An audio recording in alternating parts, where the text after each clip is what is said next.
You know, if you live godly in Christ Jesus, you're going to suffer persecution.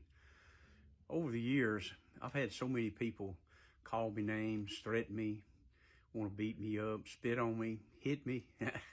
I've even been stoned, and I would forgive every one.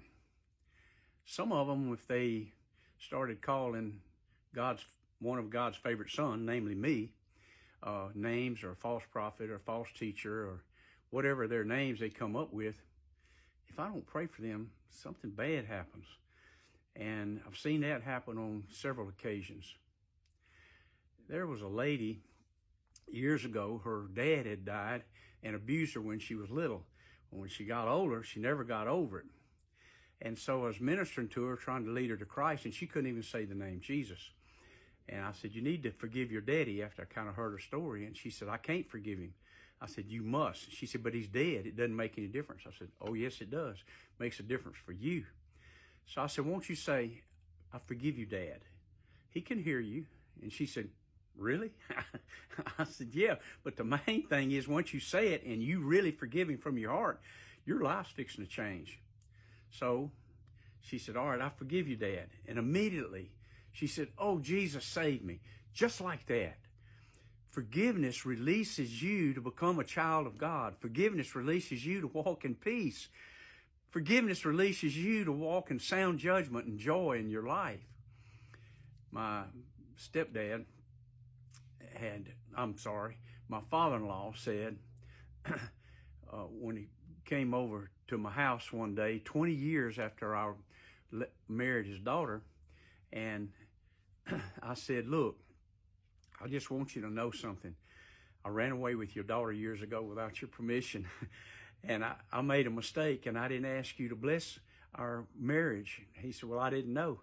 His other sister had a divorce, and yours seemed to make it, so I thought maybe I was wrong. I said, no, sir, I did not do right, and I ask you to forgive me. Now, here's a man who would not cry, but all of a sudden, big old tears swelled up in his eyes. Oh, it broke my heart.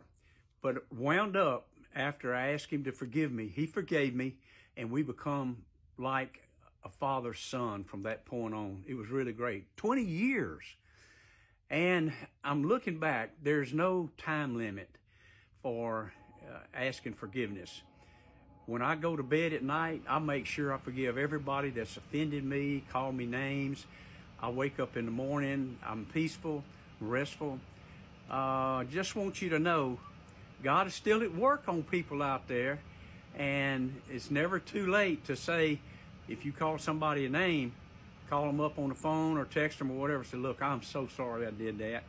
And sometimes, years later, like when I was pastoring a church, some of them came up to me that had called us all kinds of names and devils and everything you can possibly imagine. And they say, look, I'm so sorry about all of that. Their life changed. I can still have a dialogue with them. It doesn't mean I have to trust them. It doesn't mean any of that. But what it means is I can look them in the eye and carry on a conversation. Forgiveness releases the one who asks for forgiveness. Forgiveness releases the one who forgives the one that offended them. You are the one that God is looking to change their life. So make sure, above all things, walk in forgiveness. If God forgave you of a sin debt that's worth millions of dollars in money by his precious shed blood, which is worth more than gold and silver, how much more should you forgive someone that owes you a little bitty sin debt because they spoke evil to you? It's no comparison.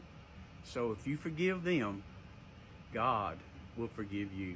God bless you guys, and go in peace. Love you. Bye.